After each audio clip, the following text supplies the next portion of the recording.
Welcome, ladies and gentlemen, to the Pro Wrestling Report Express.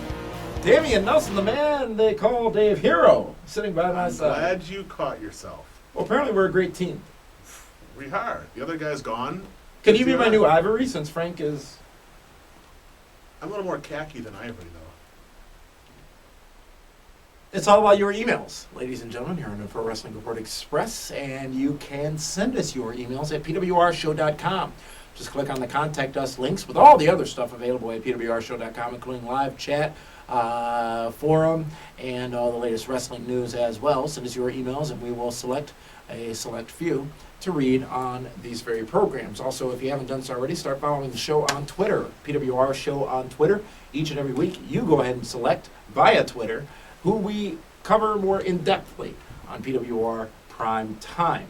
So go ahead and sign up. Actually, the tweet board now at pwrshow.com, all you need to do is go to pwrshow.com. You go ahead and engage with the rest of the audience and us right there at the website. David, let's get right down to it. And this first email comes from Alec. Trebek? No, that's Alex. This is Alec. Hey guys, love the show. I found the show over the summer on YouTube, and I really enjoyed your interview with Mr. Anderson. Anderson? I'm a big Orton fan, but I thought it was unfair that he got fired. My question, Anderson got fired. My question is, do you think the Hell in a Cell match between Cena and Orton will end the feud? The Cell usually has meant a new feud is on the horizon. And I would love to see my favorite wrestler of all time, Chris Jericho, get in the main event next sometime soon after the tag title run ends. Keep up the good work, guys, and as always, Damian, go Rob Terry. Who does John Cena feud with after the Randy Orton feud? Who have they elevated?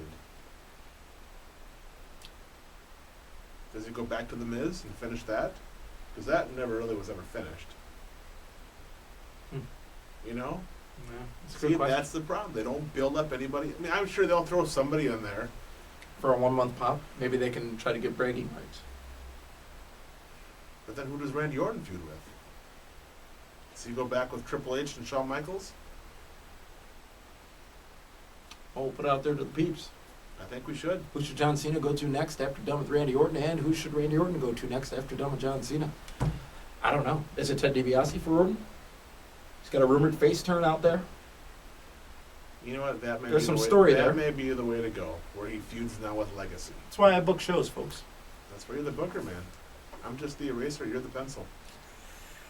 Does that make me Vince Russo? And you, Vince McMahon? Yeah, absolutely. Thank you for that email, Alec, even with the Rob Terry reference. Jacob Naughton sends us in. I'm getting sick of WWE doing so many gimmick pay-per-views. I think they should only do 1 or 2 a year. I like the Cyber Sunday and Extreme Rules, and that should be it. Do you guys like the idea of WWE doing so many gimmick pay-per-views? I think they're just throwing whatever, they're throwing stuff against the wall. Whatever sticks is what they're going to use. Right now, the wrestling fans don't want to see the basic pay-per-views. They want to see a gimmick match that's going to try to entice more buys. Yeah, but when you overdo it, when you have 3 Hell in a Cells in the same card... Well, that's absolutely ridiculous. But you know what, though? You have 2 Elimination Chambers on No Way Out, or whatever it's going to be called this year. That's for the 2 title brands. Yeah. Well, this is... Well, I can see that. It didn't diminish the impact of the Elimination Chamber because that's the only time you see it. Now, if they end up having Hell in a Cell matches at other points throughout the year, depending on when they do it, they may not have as much significance as the ones that happened on the pay-per-view, but you run the risk of diminishing and diluting the brand by over-delivering the brand. Thank you very much for that email, Jacob. Let's move to Jeffrey Uy, Jeffrey. Let's just call him Jeff. All right, call him J.U. In your recent videos, you've been saying the quote, never say never in wrestling. And with The Undertaker having a lot of nagging injuries as of late, a retirement angle is bound to happen sooner than later. And with that, the obvious thing to do is for him to wrestle his final match at WrestleMania. Here's my idea of how things should go. From the Survivor Series, have the biggest face of them all, John Cena, turn heel, which is somewhere towards when Hogan shocked the world by joining the Outsiders, forming NWO. Whoa, you can't compare Hulk Hogan and John Cena. And attack The Undertaker and eventually settle the score of Undertaker versus the face of the WWE at WrestleMania, John Cena. You know what? If Vince McMahon isn't wrestling Bret Hart at WrestleMania, Which I don't think he will be. I could see Vince McMahon versus The Undertaker at WrestleMania. Then he's wrestled all of his top stars. Will he do the Vince Rising again? WrestleMania 19. One of the best WrestleMania moments ever. He had the pipe and he was bloody. I think he was wrestling Ric Flair. Yeah, it came up. I'll do it. Watch along, folks.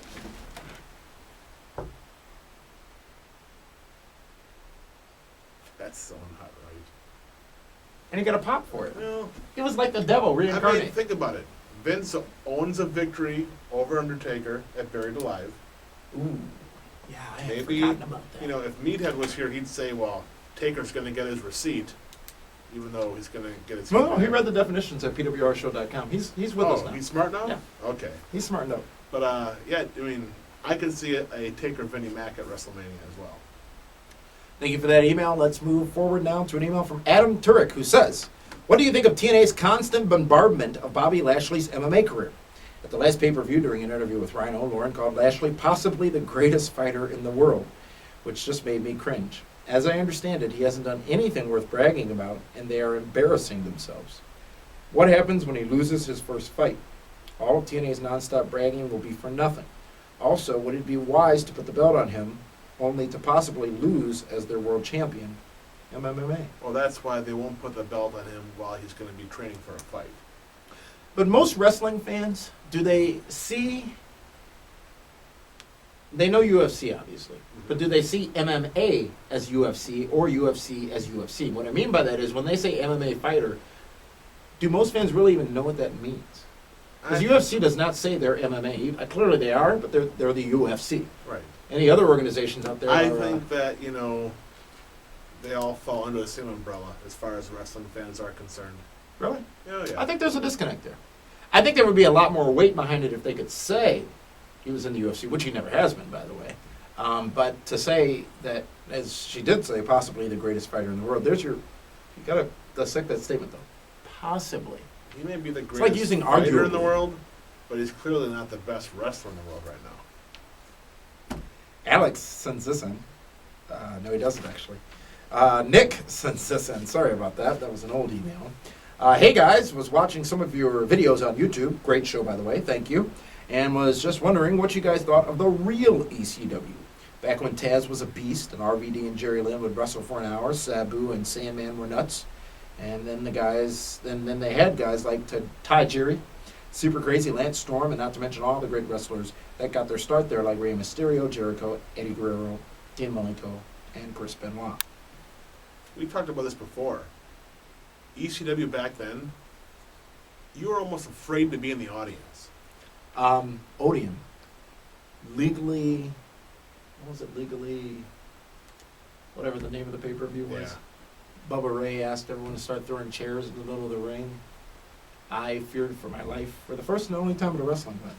I mean, it was crazy back then. Those guys were, you believed in them. Mm-hmm. You believed that they were all nuts and crazy and just vicious and violent. It's so completely different. I mean, it's like Bizarro World right now. There's your Seinfeld reference. No, there's your Superman reference. Oh, yeah, which is in Seinfeld. Caleb Kaiser sends this in. I think Edge needs to stay heel and DX needs to stay hardcore, not juvenile. As a matter of fact, Edge needs to stay heel, feud with DX, get whooped by him, then bring in Christian and start whooping them. What do you guys think? By the time Edge gets back, DX will be disbanded again. There'll be no time for that. Aren't they making too much money off of him right now? Yeah, but you gotta figure, Edge will be back, what? Rumble, maybe WrestleMania? Mm-hmm. I'm hoping DX is gone by then. Do you think they will be, though? Oh, yeah. Because... How, though? How'd How'd they break up last time? Didn't somebody turn on somebody? No, They just stopped. they just stopped. Because there's a bigger payday for Triple H to main event WrestleMania than it would be for Triple H to team Split up it, with yeah. Shawn Michaels in a tag match at WrestleMania.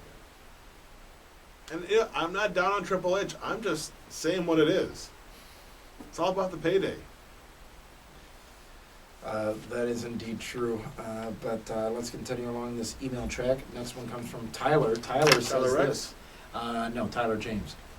Hey guys, I love your show. You guys rock. Thank you for that. First of all, WCW will always be better than WWE.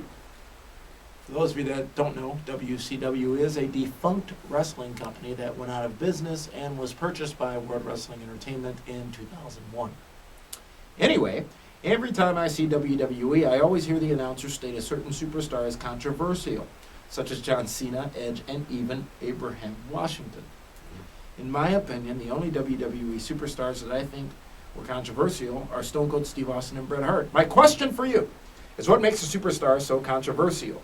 Well, Tyler, in those couple of examples you gave, take note. People are chanting boring and booing Abraham Washington, so they say controversial. When John Cena gets booed, they say controversial. It's a way out. It's a way to explain the boos, at least for my They never say Santino's controversial. He doesn't get booed or bored, or he doesn't get booed. It's a great reaction. You know who I would say is controversial? Who that? Hornswoggle. How so? He just is. He's controversial. Hides under the ring, runs around, doesn't talk.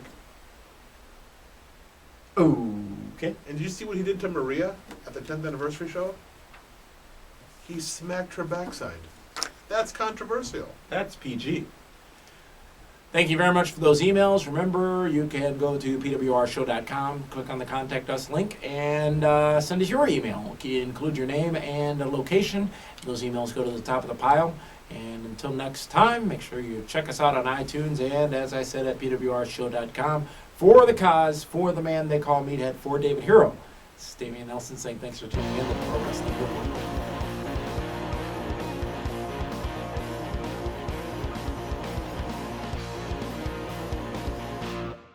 Well, Bound for Glory is our biggest event of the year, period. Bound for Glory is more than just a show. It's an event. It's a culmination of everybody's hard work, sacrifice, and commitment to TNA. And it all comes down to one night. Sometimes I look at my own face and I don't know who I am. It's the biggest stage, it's the biggest crowds, it's the biggest matches. You know, you grow up, you're watching wrestling, and there's always that one big show, you know, that always sticks out. And, you know, this is that one big show for TNA. This is what every wrestler works their tail off to be involved in. Everybody wants to be the star of Bound for Glory, everybody, so everyone can bring their A game. Bound for Glory has that added pressure. It's the event that everyone has been preparing for, been training for, and it's going to be through the roof. Bound for Glory is sometimes the culmination or the beginning of what is to be in TNA for the future.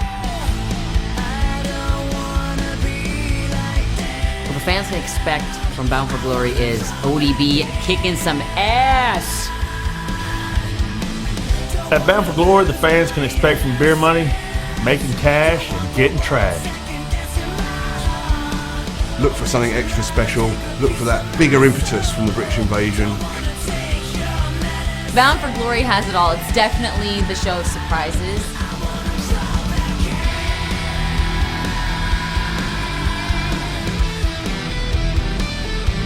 Either make it or break it in LA. And I can promise you, being a part of this company for 6 years, TNA will make it. And Bound for Glory is going to be a real special night in LA. What better place to go? LA, Hollywood, beautiful people territory. TNA, the fastest growing wrestling organization in the world. We're in the growth and the evolution of TNA right now. Doing a show as massive as Bound for Glory and bringing it to the great state of California is pretty cool. It's the start of something new, and it's like we've made it, we've arrived. First time out on the West Coast, fans are going to be insane. The wrestling matches are going to be so intense, and if you can't make it out there, definitely order it on pay-per-view, because this is one pay-per-view you don't want to miss. For Bound for Glory, we've spent so much time making sure that this is a memorable pay-per-view that people will not want to miss. And combine that with the surprises that they might see, it's going to be our most talked about pay-per-view.